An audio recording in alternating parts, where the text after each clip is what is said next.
او په اخره د صورت کې الله جل جلاله مؤمنانو ته د څلورو خبرو ترغیب ورکړ دی. وی ایها الذین آمنوا یا خلقو چې ایمان مو راوړی دی اصبروا صبر کوئ.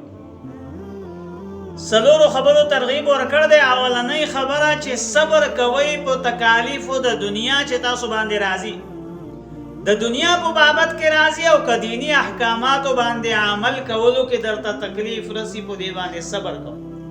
صبر دا د الله لوی نعمت دی چې چاته نصیب شي او د پیغمبرانو صفت دی. او الله وی ان الله مع الصابرین چې د الله مدد همیشه صبر کوونکو سره.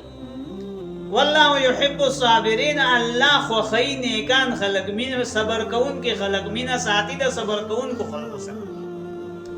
دویم نمبر باندې و فرمایل وصابرو او ټینګ ودرېږئ په وخت د جنگ کې په مقابله د کافرو کې.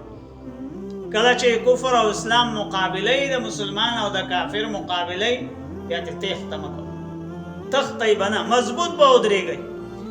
او دریمه خبره ورابطو او مضبوط جوړ کړئ او حفاظت وکړئ د اسلامي ملکونو د سرحدونو، اسلامی ریاست د سرحدونو حفاظت مضبوط کیا چې کافر چې دی هغه اسلامی ریاست ته اسلامی ریاست خلکو ته نقصان نه رسي.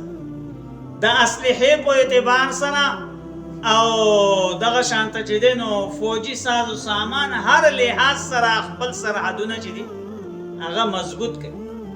نبی پاک صلی الله علیه وسلم فرمایي چې د اسلامی سرحد د حفاظت لپاره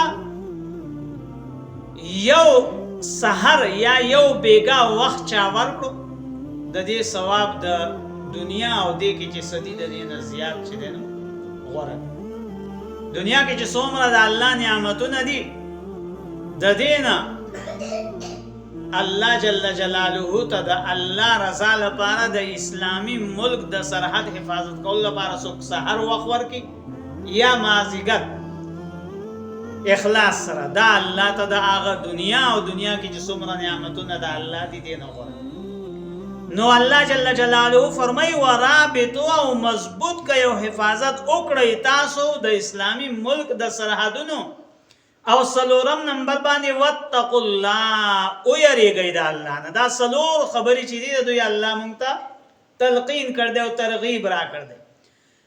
واتقوا الله او یریږئ د الله نه، د هغه نافرمانۍ نه ځان بچ کړئ. دا څلور صفات په ځان کې راولئ لعلکم تفلحون د پاره د دې چې تاسو کامیاب شئ.